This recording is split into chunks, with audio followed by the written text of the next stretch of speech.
X-ray, but there will be an MRI tomorrow. Just from what you know, I know you're coaching the game, and maybe you got a quick briefing. What do you, any more information than that? Nope. That's all I have is that he's going to get an MRI. So I know he had an X-ray and that he's getting an MRI. That's it. I haven't talked to him or Rick or anybody yet. But maybe this question's kind of.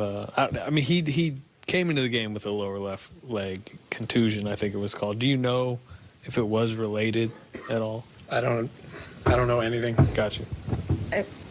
I mean, is there, I guess, a concern level for, how severe it could be and what that could mean?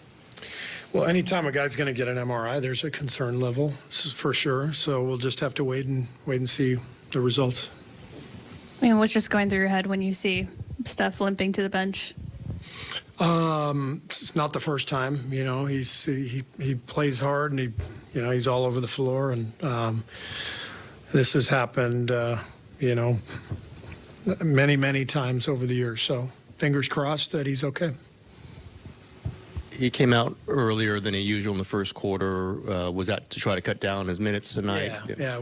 I've been concerned about the overall minutes over the last 10 games for both Steph and Draymond. They were creeping up, and I felt like tonight we wanted to make sure we kept both of their minutes down as much as we could, and so we took them out a little bit early, kept them out a little bit longer in the second quarter as well.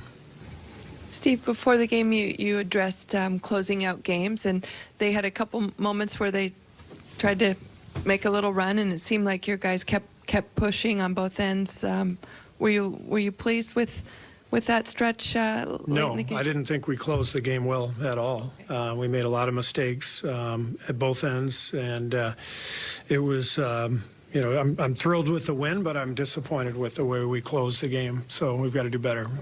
You went with Dante there for most of the final 3 minutes there. That was mostly a defensive decision on your part? Yeah. So Dante is the defensive choice in that situation, and so that was why I made that decision. There was a stretch there, Steve, where you guys went back to attacking the paint. Was that an edict to stop shooting threes and attack them inside? It's just more the nature of the game. We knew they were going to play small for maybe half the game. Dwight Powell is a good big in the paint who can block shots and present a wall in there. But when he comes out of the game, they're playing 5 guards. So we talked about that before the game. We wanted to attack and get some paint points for sure. Kevon Looney had 2 really key rebounds at the end of this game. What do you think about the way that he came up big for you? Yeah, Loon is one of our best players down the stretch of games at both ends. His defense is elite, and he just seems to have a knack for getting important offensive rebounds and putbacks, and I thought Loon was great. I thought JaMychal was probably our kind of player of the game, terms of what he provided in his minutes. He was, just the toughness inside, the scoring, made some big defensive plays. So that position was manned well by JaMychal and Loon and Draymond all night.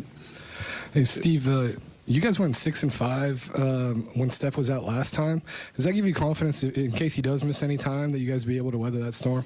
Yeah, sure. I mean, that's if he's out, then you move forward, and we do have some games to lean on, some game film to look at, and we'll be ready for OKC regardless. You just mentioned how